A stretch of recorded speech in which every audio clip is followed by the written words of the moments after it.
Great. So we're live. All right. Welcome, everybody. This is Rob Bennett. I'm the founder and CEO of Eco Districts, and welcome to our Wednesday webinar series.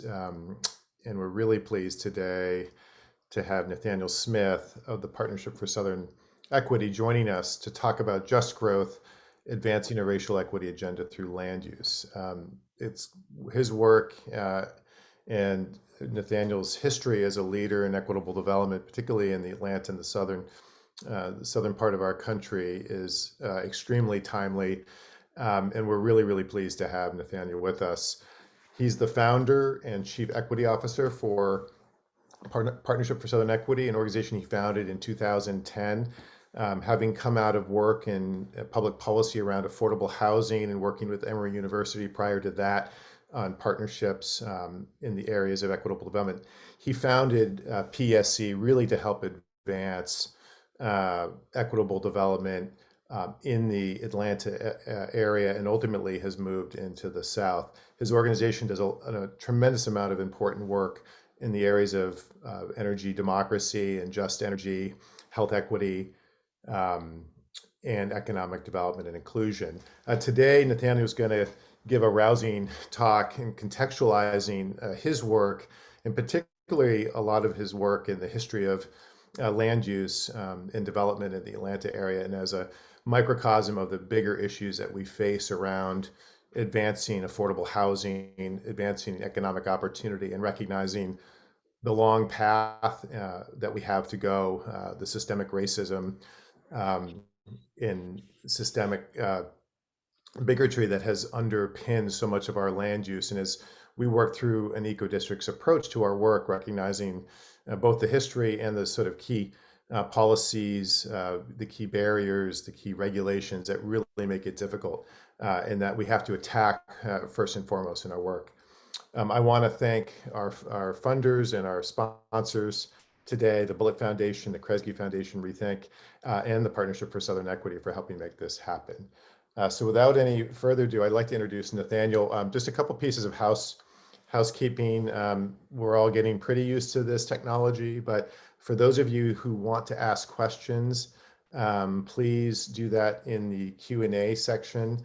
We also have the chat function, but try to keep your questions in the Q&A. I will curate questions. I will look at those questions and help start to put those together during Nathaniel's talk. And we should have some time at the end to answer those questions. So feel free to chime in. We really look forward to it. And without further ado, my friend in Atlanta, Nathaniel Smith, nice to see you. I tell you, it's good to see you as well, Rob. And Tiva, it's good to see your photo. And also for the people who have found it not robbery to spend this valuable time with us to talk about just growth and working to advance a racial equity agenda through land use. I want to thank you. I understand how valuable your time is. And for that, I want to thank you for providing an opportunity for us to come together. So first, I wanted to provide, if we can go back, there's some things I do want to say before we go into the presentation. This conversation can sometimes be, when we talk about race and space, and in particular, the role of structural racism and influence in our built environment, sometimes it can become pretty controversial and kind of emotional, because there are a lot of things that we've been taught in school that aren't necessarily the truth. And when we work to unlearn those lies and begin the process of really beginning to allow truth to guide our policy making and our decision making, there are things that we're pushing up against. And the only way that we'll be able to do that, the only way that we'll be able to really realize a more inclusive and just world, is that we work together. And one of those places that we have to begin to work together to advance racial equity is through the lens of land use, where we see, unfortunately, one of the most unfortunate histories of how structural racism has played a part in hurting Black communities and communities of color. And in particular, the planning industry has been one of the major drivers and supporters of structural racism. In many, many ways, the planning industry has not only been complicit, but been an advancer of the unjust land use decisions that we see in communities by either advancing or not supporting inclusionary zoning policies and advancing exclusionary zoning policies, failing to see blighted communities where people actually live and not just uses of land, but actually people and history and culture reside in those communities, and using that as a way to really move and push a narrative around blight and removal. Also, this myth of the creative class, advancing that whole idea of the creative class and really allowing that to be a code for young, white, and affluent, and really using that as a way to drive our agenda. And even more so, looking at that as the holy grail of development, which in many ways is again helped to perpetuate structural racism within the context of our built environment. And last but certainly not least, focusing more on community engagement community outreach as opposed to community engagement, and really utilizing this check the box approach to engage in communities that have not allowed us to really benefit from the wisdom and the passion of the people in communities that have fought so hard to ensure that their communities remain special in spite of the structural inequities that they have to deal with on a daily basis. So we can go to the next slide. And we have a pretty robust agenda in terms of the presentation. So I'll have to move quickly in order to get through it all. And hopefully we'll have time for Q&A. So I just wanted to provide a quick commercial. Rob has talked a little bit about PSC. We're an organization that is now celebrating our 10-year anniversary, and we've worked with our partners representing various sectors, including our friends at Eco Districts, to advance a new Southern agenda for racial equity and shared prosperity in the American South. We are a racial equity organization that has chosen to really lift up the disparities and injustices that we see in our climate justice and energy challenges, our equitable development challenges, our economic inclusion challenges, and our health equity challenges as conduits for us to advance racial equity within the context of the American South. Next slide. So, from our research work to the work that we do around grassroots organizing, our work around relationship acceleration, leadership development, strategic communications, and policy advocacy, we have worked to not just transform policy and policies that continuously advance a structural agenda that is inherently racist, but also we're into changing people. Because we know that transforming people and cultivating relationships is just as important as advancing policy. Next slide. So before I go into the contemporary aspects of the challenges that we face as relates to structural racism and how we can move forward to realize a just growth agenda, we cannot forget where it all started. We cannot forget that a lot of the decisions and values that continue to influence the way we treat our most vulnerable and the way that we treat our land has to do with the history of extreme extraction, an extreme extraction of both people and land. The transatlantic slave trade and utilization of African people to drive the American economy through free labor, and the stealing of land and the extraction of natural resources and the values that help to perpetuate that continue to influence decision making and what we are doing to this day. Next slide. So we have to acknowledge, if we are, and if you can click this one more time, that the extreme extraction, the history of structural racism and exploitation is embedded in our land use and economic and social systems. And that history of extreme extraction has played a role in realizing extreme inequity. And we can see that again in many aspects of our systems and structures, but also we can see it unfortunately within the context of our built environment and land use decisions. Next slide. So one of the things that we understand at the Partnership for Southern Equity is history is the present. That, and James Baldwin was one of the first people that I've heard to mention that, one of my heroes, that the decisions that were made in the past they do influence what is happening in the future, and even more so, that public policy, the policies that influence our communities, that influence our quality of life, are just a reflection of the values of people in power. This is a photo of a swearing in of one of Atlanta's mayors Hartsfield, and the city council at that time, where the council and the mayor and the person that even swore the mayor in were all white males. And so we have to understand that the values of the people in power at that time influenced the policy decisions that they made, that influenced so many communities that did not look like them. So as we go through this presentation, I ask that you continue to remember that point, that policy is a reflection of the values of people in power, and how then are those values of people of power values of extraction, values of structural racism, values of exclusion and marginalization play out in not only policy making, but how policy manifests itself in the communities that we live in. Next slide.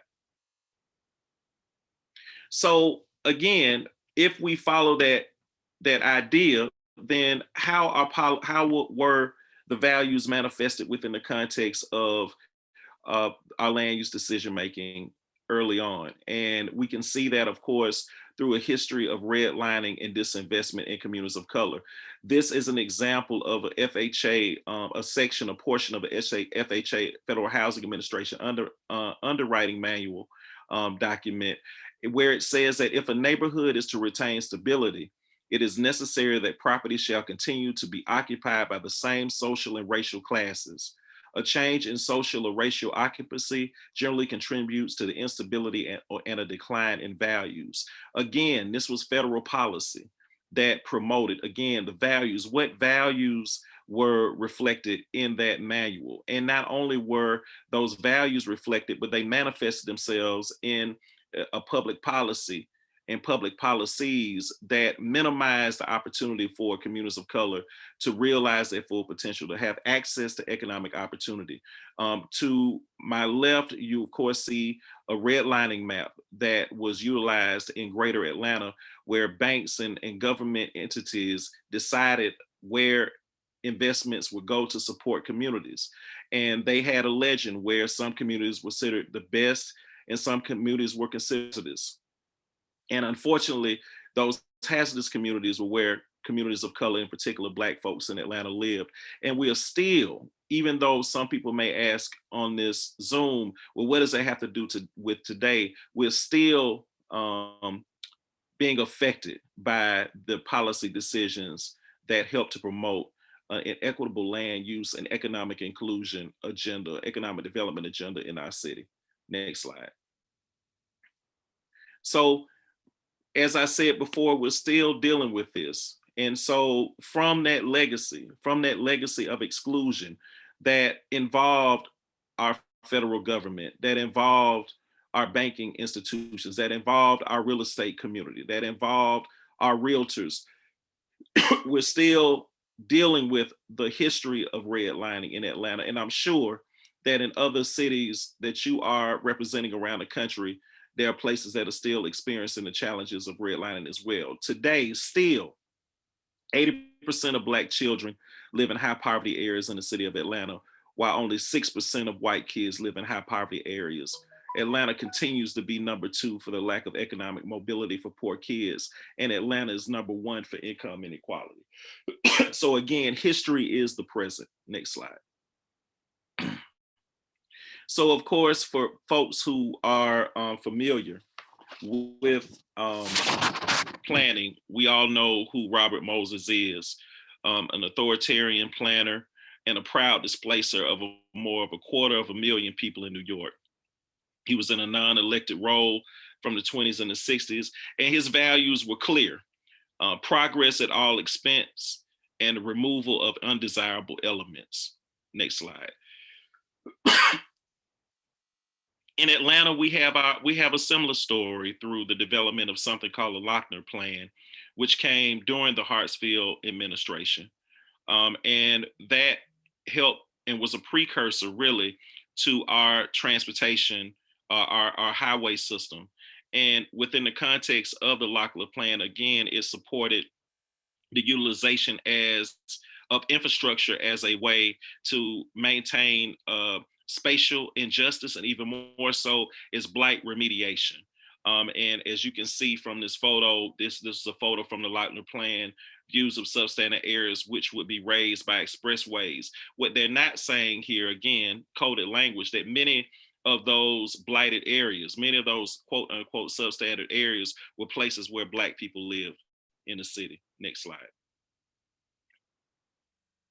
So this is just a example of the community before transportation was developed in highways were developed in the city of Atlanta.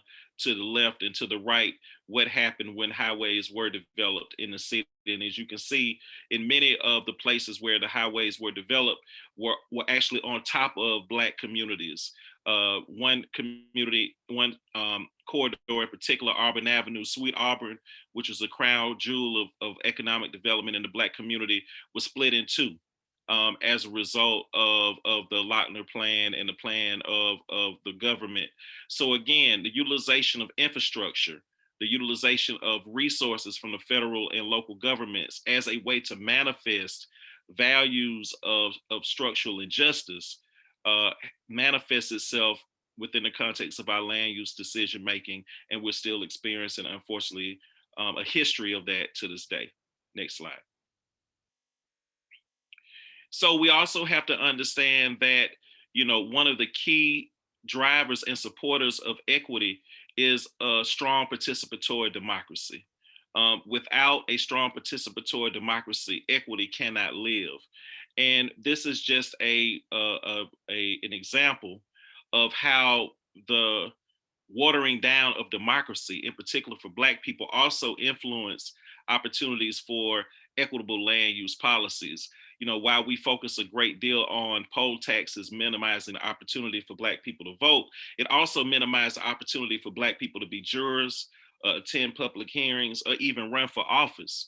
So again, the values of racial justice and inclusion were also excluded by way of the utilization of the poll tax, with minimized opportunities for people of color, and in particular, Black people in the South at that time, to be a part in the decision-making process as related to land use and decision-making, housing, and other key policy decision-making opportunities for them to engage. Next slide. So, as we kind of look at a history of land use, a history of development within the context of the values of people in power, which were, white people at that time. One of the main objectives of planning, of zoning, of land use policies at that time, and to extent to this day, is to protect white spaces, to protect spaces where white people reside, where opportunity resides, and where there are chances for people in those communities where those people in those communities have a chance to reach their full potential. Next slide. So this is a photo of a real time, well, a past photo of something that was developed in the city in Atlanta, in Southwest Atlanta, called the Peyton Wall. It was developed as a response to white a white community that was concerned that Black communities were living too close to them. And so they actually built a wall in 1962 to segregate themselves from the Black community. This, so to a certain extent, some of this could be seen visually, but then there were also ways that Black folks were excluded and white spaces were defended through other forms of this de facto segregation. Whether it be Jim Crow laws, or whether it be around restrictive covenants, or whether it be around blockbusting, or even violence. All of these strategies were used to protect white spaces, and in many ways, our planning community has played a role in many ways, as well as our economy has played a major role in protecting white spaces. Next slide. So here is another example of that, the suburbanization white flight and the suburbanization of opportunity. A lot of times people, name the Federal Highway Act as one of the, the Eisenhower Act is one of the reasons why white people fled urban areas, or the GI Bill. But one of the other um, factors that a lot of people don't like to talk about is the desegregation of public schools. Again, white spaces, working to create new spaces, new white spaces, where white people would feel protected, and an opportunity would be and would be hoarded and controlled by a certain segment of the community in order for their and those values that perpetuated those beliefs will be manifested within the context of cul-de-sac development and other forms of development, lack of public transportation, and other policies that basically played a role through land use of separating segments of the community from other people in the community. So the question is always, what were the values that helped to perpetuate sprawl? Now, many of you all are aware that I'm from Atlanta. And one of the things that I wanted to make sure as well is that I had an opportunity to bring some of my history to Atlanta, and some of it has to do again with the exclusionary policies that were perpetuated in order to separate people. The gated community, protecting, white spaces from the perception of crime, or keeping folks in. And this is a reference that I wanted to lift up from one of the greatest MCs that ever came out of Atlanta, and one of my favorite rappers, CeeLo Green, who represented a group called Goody Mob. You may know him as a solo artist now, but many years ago he was a rapper. And he said that my mind won't allow me to not be curious. My folk don't understand, so they don't take it serious. But every now and then, I wonder if the gate was put up to keep crime out or to keep our ass in. So again, there's this history of utilizing spaces as a way to either exclude people from opportunity within the context of white spaces, or to contain communities, and to minimize their ability to be connected to structures and nodes of opportunity. Next slide. So, and we know from, that primarily within the context of the Black community, home ownership and the relationship between land and Black folks have been the primary way that wealth has been accumulated in the Black community. And unfortunately, we can see as a result of many of the land use policies that have advanced structural racism, it has minimized opportunities for Black folks, in particular in communities of color, to accumulate wealth. Where today, the typical Black family has only 10 cents for every dollar held by a white family. And that for Black families where the head graduated from college, they have less wealth than white families where the head dropped out of high school. We can see some of the effects of it. And this is, from 1984 to 2009, where we talk about networked by race, where in 84, wealth for a Black community was 5,781. And for whites, it was a little over 90,000, which was between an $85,000 gap that in 2009 increased to a $236,500 gap. And I would submit to you that that gap was definitely advanced and expanded as a result of the land use policies that we have utilized to maintain white spaces and to advance structural racism. Next slide. So this is a famous building in Atlanta that was developed by John Portman, who is a very famous architect. One of the things that you may see or cannot see, is a land bridge that separates two buildings in Atlanta. We don't have a lot of cold weather in the South, right? But during this time in the 70s, there was this whole movement to create opportunities for people to come in for the suburbs and not be connected to the folks who live in the city. And so there is a development in our city that is connected through land bridges in order to minimize the opportunity for white workers to actually be connected or engage Black communities. at that time. And while Portman is lifted up as a great architect, again, his values, the values of people in power, are reflected within the context of his architecture and within the context of land use decision making. Next slide. So we know that in the past that a lot has been done to protect white spaces, but we also know that land use policy has been utilized in many ways to expand white spaces. And so we have to talk about that as well. Next slide, please. And so again, one of those examples for Atlanta, and I'm sure for other places as well, is the urban growth machine. And in particular for Atlanta, the utilization, us receiving the Olympics created a great opportunity for, on one side, economic inclusion through equitable procurement policies that were advanced by our mayor, Shirley Franklin. But on the flip side of that, it also created, unfortunately, an opportunity for the displacement of African Americans in particular in the city, as the city, quote unquote, that was considered too busy to hate, tried and began to evolve into what is considered now an international city. More than 14,000 families were displaced during the Hope Six era in the city of Atlanta during the 90s, with a little to no plan for returning those housing units that were lost. 43 Black communities were destroyed during the Olympics. And again, the twin challenges of the Olympics and also Hope Six played a major role in minimizing opportunities and really beginning the process of expanding white spaces in the city of Atlanta. And while I talk about the city of Atlanta, there are many examples around the country where this has happened as well. Next slide.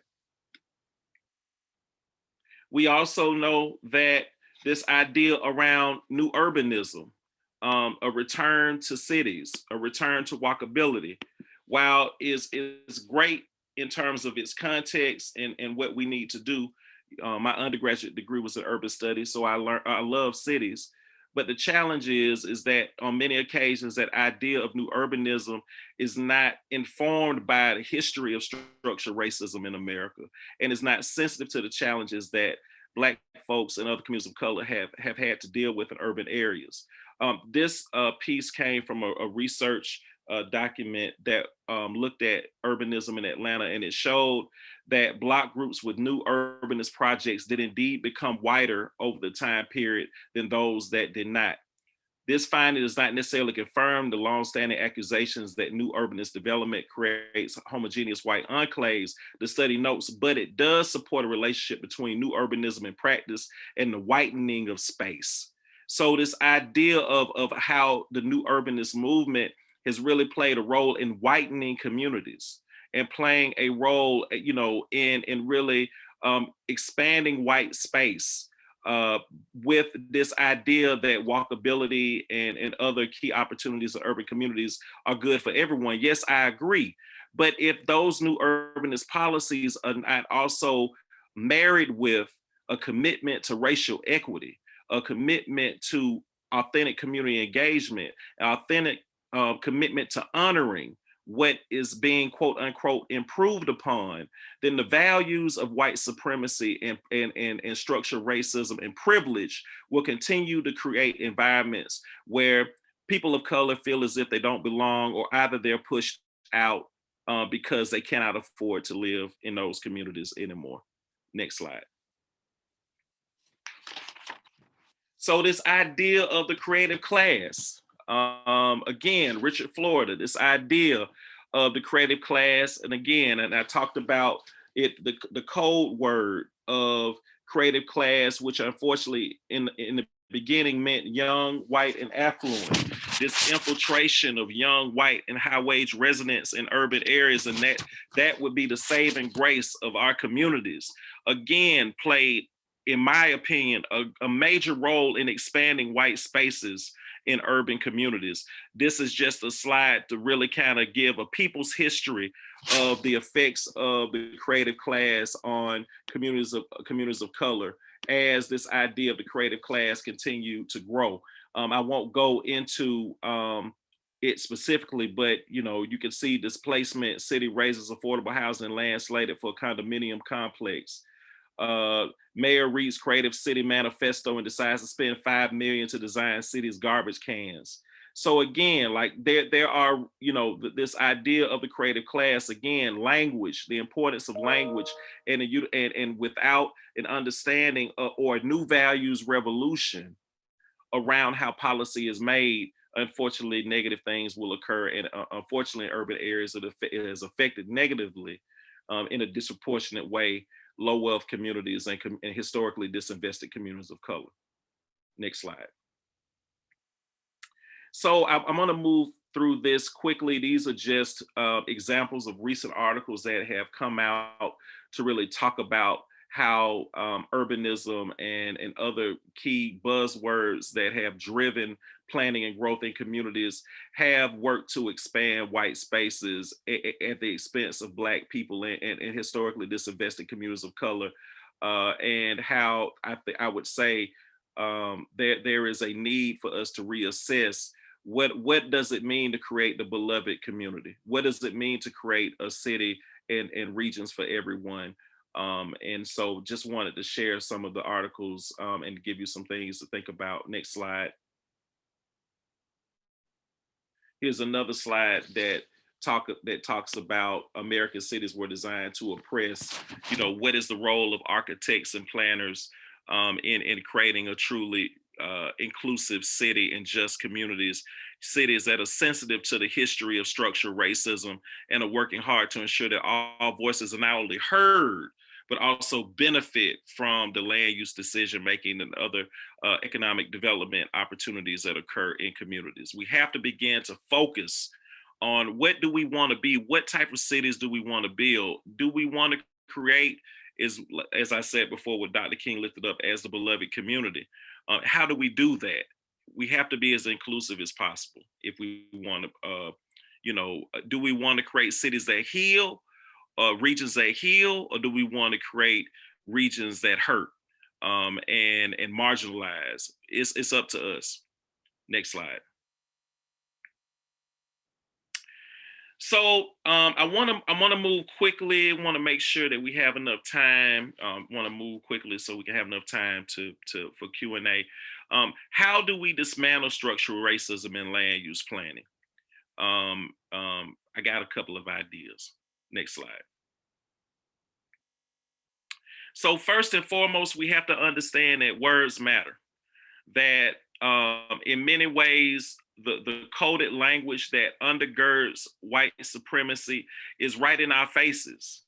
But yet we don't see them, and we've embraced them in many ways. And that those words represent a certain value system that continue to help to perpetuate the challenges that we're facing. Here is a example of that.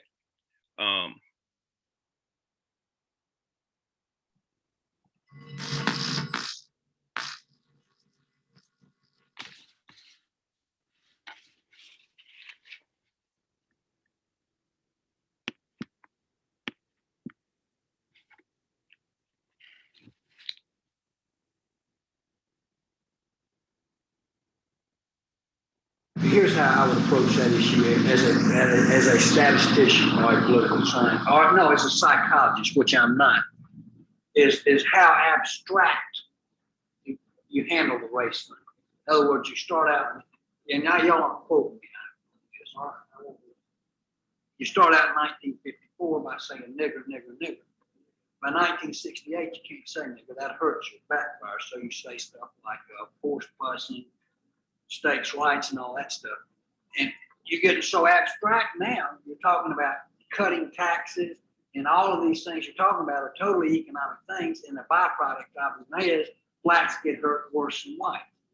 And subconsciously, maybe that is part of it. I'm not saying that, but I'm saying that if it is getting that abstract and that coded, that we're doing away with the racial problem one way or the other. You follow me? Because obviously sitting around saying we want to cut taxes, we want to cut this, and we want is much more abstract than even the busing thing. And a hell of a lot more abstract than nigger, you know. So any way you look at it, race is coming on the back burner. So in this quick excerpt, Lee Atwater, one of the fathers of coded language, gives a quick brief tutorial rather on how to utilize coded language in order to shield any level of speculation around what are the intentions of someone who is using that language. And so while you may think that that is to a certain extent extreme, let's think about the words blight, urban, high crime, slum, risk, and how that those words have been used in many ways. You know, good neighborhood, bad neighborhood. You know, how that has been walkable. How those words have been used to really undergird this value proposition that has been advanced to not only protect white spaces, but to minimize opportunities and exploit community neighborhoods. I'm sure that there are many people on this call that can provide special words that they've heard that have been used as coded language to undergird structural racism and white supremacy. So words matter. And when you're in the process of doing this work and trying to move towards a just growth agenda, you have to understand and acknowledge that. Next slide. So from my family at PolicyLink, a national organization that we're close at the hip with and affiliated with, they ask, the question is not if we talk about race, but how we talk about race. This set of conversations must happen at the beginning of the planning process in order to build trust and collectively develop a vision for a sustainable future. I could not agree more with that it is about how we talk about race. And now it is our time to embrace that as we continue to grow and redevelop post-COVID-19. Next slide. So the second thing that we have to understand, or aspect that's really important if we want to move towards a just growth agenda, is that we have to be willing to grow and share power. It's one thing to ensure that people who have been marginalized and be affected by your decisions have a chance to have a seat at the table. It's more important that you create the conditions where when they do sit at the table, they know exactly what they want and know how to articulate it. So we've got to work in order to build power in these communities so they can sit at the table and be a part of the solution and not just be on the menu. Next slide. So, you know, this is just another quote. You know, we can't just focus on focus groups and town hall meetings, you know, and they're all devices, but we have to look at the community as a legitimate peer, not just something that we have to mow through or that development happens to them. We have to look at them as a co-conspirator or co-designer in the creation of the new cities and the new regions and a new nation that we want. A nation that includes all people and is designed in a way that brings out the best in all of us and creates opportunities for all of us to benefit from what is developed. Next slide. So we have to move along that continuum of engagement with community. We have to move from inform, and I would even say beyond empower, because, you know, when we use the term empower, there's an assumption that we have the power to give power to someone. People already have power, right? So it's about how do we make sure that we facilitate the agency of communities to realize their own power in the way where they will show up and be a partner in the development and the growth that needs to happen in community. So informing and consulting and evolving and collaborating is fine, but we've got to move towards empowering people. And the last piece for me is about agency, growing power and influence in communities in a way that will influence the decision making. And so their values will also be considered when the values of others in power are considered. And that sausage making, so to speak, can help us to create the type of land use decision making and policies that we need to create a more inclusive and just community. Next slide. So this is another quote that I wanted to provide that came from a Detroit newspaper. You know, another real issue that we have to be cognizant of is the challenges around green gentrification. You know, the utilization of green space and green infrastructure as a way to create beauty and to mitigate water challenges in communities and other key things are very, very important. But unfortunately, on many occasions, those opportunities are also playing a role in advancing gentrification. This was a quote that came from the community about a challenge or effort that was being done in Detroit, where they said it's not that they don't trust the trees, that they don't trust the city. And so, in order to create that trust, and some of the folks on the call may have heard me say this before, that change moves at the speed of trust, that it's important to engage community all the way through and have planners that are trained not only as technical experts, but also planners that have emotional intelligence, that understand the history and the challenges that communities have gone through, that you want to plan not to, but with. And it is also very important to not only build relationships, but be healers. That planners have a role and a responsibilities to be healers of communities. And you all have an opportunity to do that through your engagement. And not an engagement that just checks the box, but to be present in community, to listen, to understand, and not just respond, to understand the people's history at the same time that you understand the history that you learned in your textbooks. That is what we need in community, and that is what really is important, and why the people of Detroit push back on what the city attempted to do. Next slide. So I've talked about this before. We've got to focus on preparing residents to lead. If you don't have that as a part of your process and you're not building that as a part of your process, then you're not serious about transformation. You're focused on transactional work, not transformational work. How can you begin to utilize your influence and resources as a way to help to facilitate and grow the next generation of leaders that will be just growth advocates in the community and be partners with you to make change happen? Next slide. You also have to be willing to create tables for new stories to help frame your decision making and the lessons that that the community can bring to the decision making process. Next slide.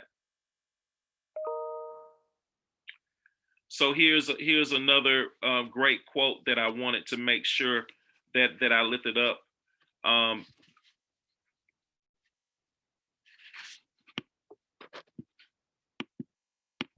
That the problem with stereotypes is that they are untrue, but that they are untrue, but they are incomplete. They make one story become the only story. So again, it's important to make sure that you create spaces for many stories in ways that will influence the decision making and provide an opportunity for a new perspective, to be heard. We were doing a lot of work, the Partnership for Southern Equity, we do a lot of work in rural Georgia. And there's an exercise that we do where we allow people in the room to provide their perspectives around a particular issue. And we arrived at this conversation about the desegregation of schools in this rural town. And the white woman got up and gave her perspective about how she had no problems or issues with desegregation in her schools, that her parents, of course, were concerned, but she didn't have any trauma or challenges around it. And while she was speaking, the Black woman sitting next to her began to cry because she had a very different story. She told a story about her brother being run out of town and eventually drinking himself to death, that they had to fight their way outside of the school every day in order to get home. And they were called all types of names, and that trauma would be with her for the rest of her life. So again, are you creating opportunities for the real story, the whole story to be told, and even more so, allowing the whole story to influence decision making? And not only through your part in it, but are you creating a platform for those voices to be heard of the people who have the other part of the story that you may have forgotten or not even know? Next slide. So there are various avenues by which the other parts of the story can be heard. These are just some examples of that. We've got to find ways to curate and amplify those stories. The next thing that we do, we have to question zoning and tax incentives, which is really, really critical. That we have to understand that in many ways we have, and you can go to the next slide. Thank you. That in many ways, through zoning and tax incentives policies, we have positioned vulnerable communities to subsidize their own displacement. You know, that we're not asking the question of, are these communities truly benefiting, or are we using public dollars for private gain? We have to begin to understand how zoning historically has been used to segregate our communities and minimize opportunities for communities of color, and even more so, how our public finance system in many ways has extracted resources from vulnerable communities and used their poverty as a way to advance economic development and workforce development opportunities that rarely benefit those communities. So we have to be willing to be bold and courageous enough to question the zoning and tax incentive policies in our communities if we want to advance a just growth agenda in our communities. Next slide. We also have to be, it's also important for us to ask the right questions.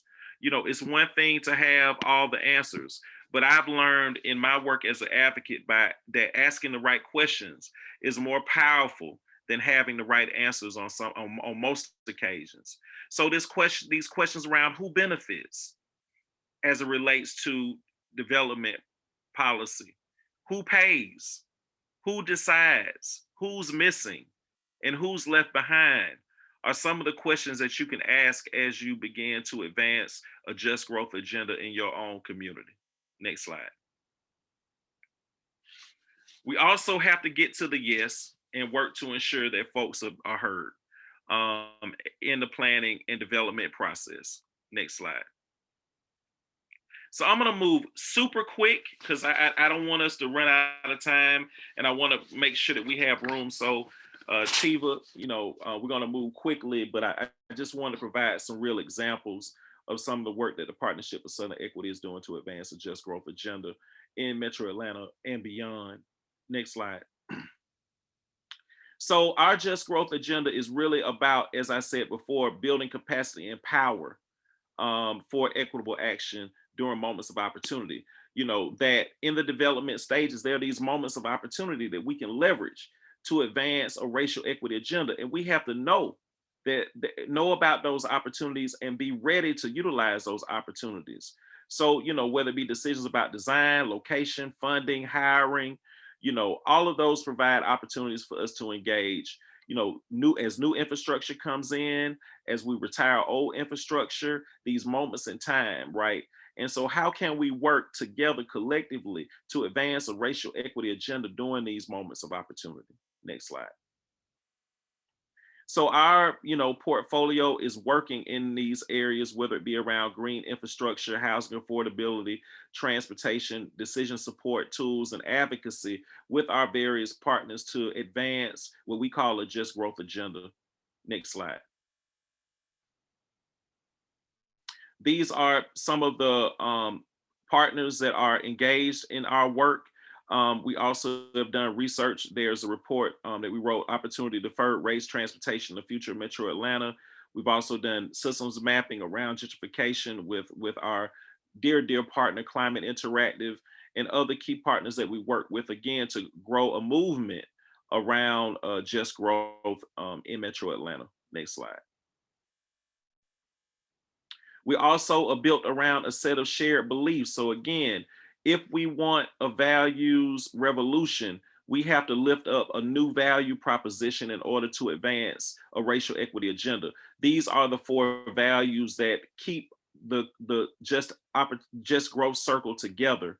Anticipate, protect against displacement, strengthen communities, respect communities, and heal environmental injustices. I won't go into details, but this is really the glue. And we spend a lot of time organizing and the community and facilitating conversations with our partners to ensure that we are bound together by a set of shared values. And we call that approach value-based organizing, which is an approach that we organizing approach that we develop.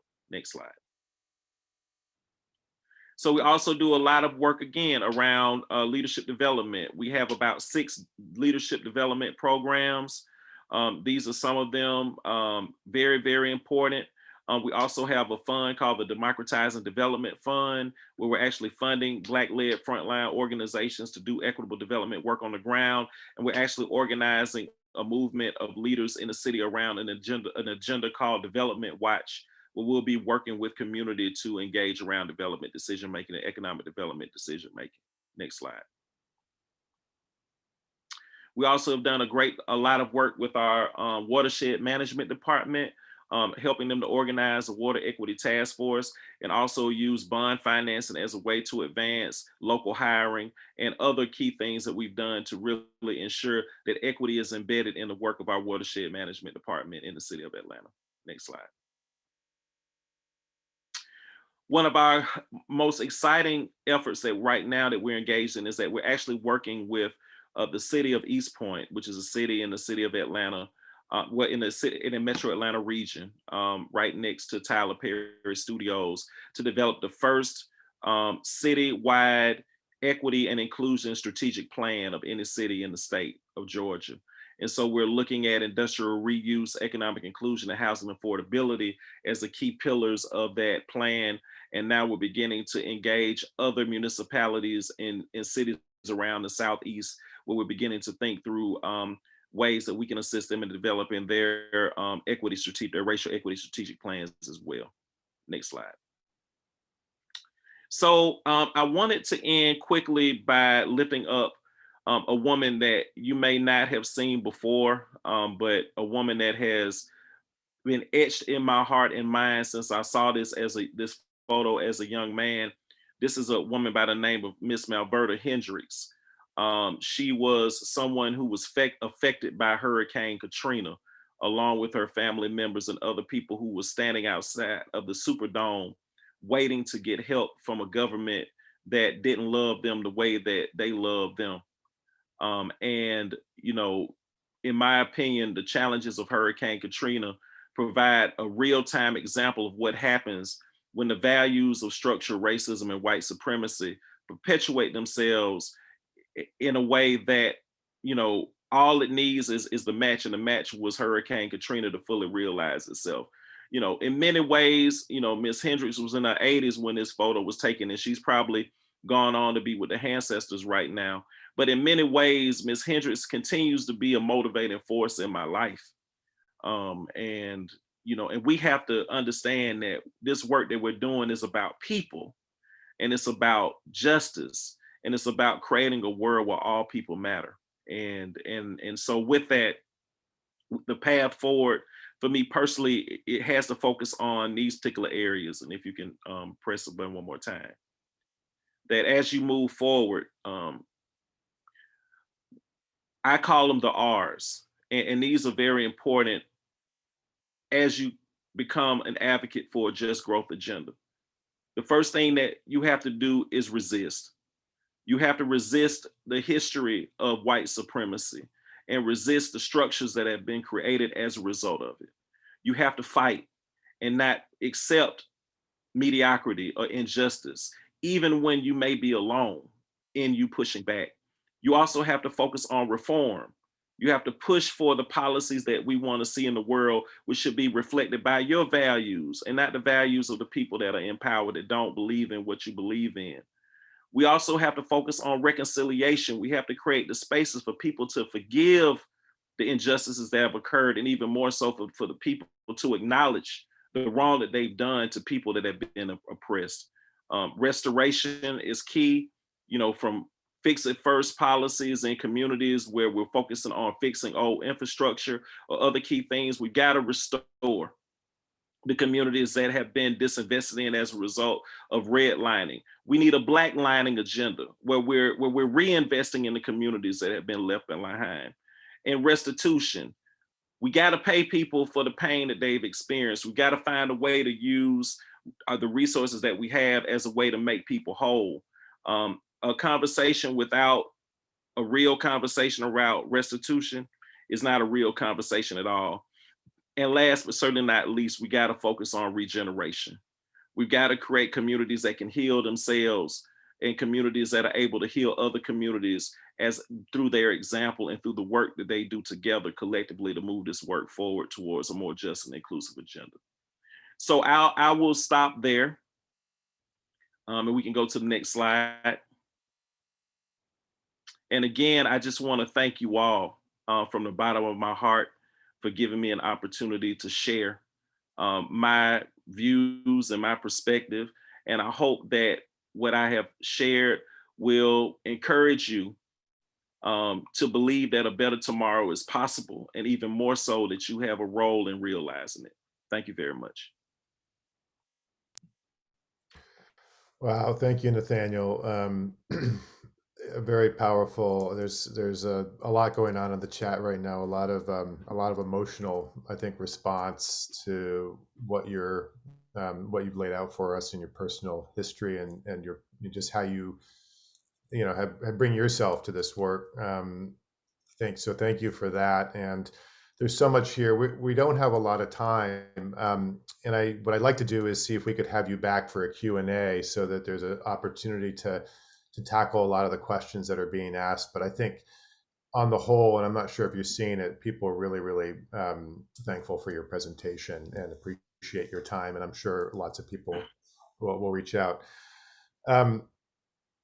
Gee, where to begin on some of these questions? There's a lot of questions of, digging into the details. You mentioned, a lot of the strategies. I think of them, a lot of them having been sort of started in the 90s, Hope 6, New Urbanism, even redevelopment. And redevelopment had been around, obviously, since sort of urban renewal of the 50s. There's a lot of activity, if you will, a lot of innovation, a lot of strategy, but much of it has come back and hasn't benefited Black and Brown communities. It hasn't lifted up wealth. And I guess the question I want to ask, and we'll leave it here, is, as planners, as urban development, as community development activists and advocates and practitioners, we're in the world of toolkits and strategy, but the context in which people are not getting ahead, that 10 cents on, that Black families have 10 cents on the white dollar for wealth accumulation. Do you think as much of the strategy is needed is really about the economics of Black and Brown communities really needing to move forward to a reparations and a wealth building strategy in which these strategies that we've talked about in the past could be more effective? Because ultimately, if you don't have capital, if you don't have wealth, it's very easy for you to be gentrified out of a neighborhood. It's very easy for your trauma to continue because you don't have the staying power to hang with conversations, to be part of your community, to be part of your community in a way that, white, more privileged and wealthy people have. So talk a little bit about that dynamic of the tactics and the strategy that you're deploying at PSG. How much of it is in the sort of tactical space and how much of it is in the sort of economic and wealth building space? Well, I think all of the above, and I would consider PSC a movement building organization, which again encourages us to focus not just on policy but on transforming people. And I would say, Rob, that one of the biggest challenges that we have in America is that there's a large segment of our community that are invisible, that some of us don't even consider as people or human beings. And that, in my opinion, comes unfortunately from, again, a history of extreme extraction, exploitation, slavery, and all of these other things that have minimized our ability to just look at our fellow human beings as human beings and people that matter and contribute something valuable. We've got to work hard to ensure that we move that that blinder away from the eyes of our community, and to get us to understand that we do have a shared destiny, that, as Dr. King called it, that the network of mutuality is real. And we have to fight for that. We have to fight. We have to organize for our humanity. We have to fight for our humanity. And I think that we have to start there. I think, second, one of the things we also have to acknowledge the fact, in my opinion, is that the people that are closest to the problem are actually closest to the solution. And we are not our processes are not really structured to honor the lived experiences and the wisdom of the people who are being the most oppressed by the systems that we live in. How can, we have to create opportunities for those people to be heard and to look at them as experts and co-contributors, as contributors to us finding the solutions that we need in community. So that's the second thing. And then the third thing is that every other community that I can think of has had has leveraged reparations or restitution as an opportunity to move out of the conditions that they were in. For some reason or another, it's very difficult to have that conversation about Black people, but at the same time, after Reconstruction, white slave owners were given reparations. They were given their land back when slaves were given nothing. So again, like, we got to begin to have a courageous and real conversation. But to answer your question, for me, those are the three things that have to happen first if we're going to move forward. I appreciate that's yeah, and the 40 acres in the western, there's just example of a restoration or a wealth extraction and wealth creation. So we have the ability to do that. There was a question on the American Rescue Plan, and sort of to the extent that PSC and others, you've seen an opportunity to take some of those funds and move them into some very specific equitable development and just growth strategies. But again, we're out of time. I want to be very respectful of your time, and we will try to quickly pivot so we can have you back for a Q&A with folks. For all of those of you who are on the webinar, this is being recorded and will be distributed to all of you. So you'll get Nathaniel's slides, you'll get his words, and you could share that with your community. As you know, at Eco Districts, we support, the ethos and the sort of strategies that PSC has been promoting.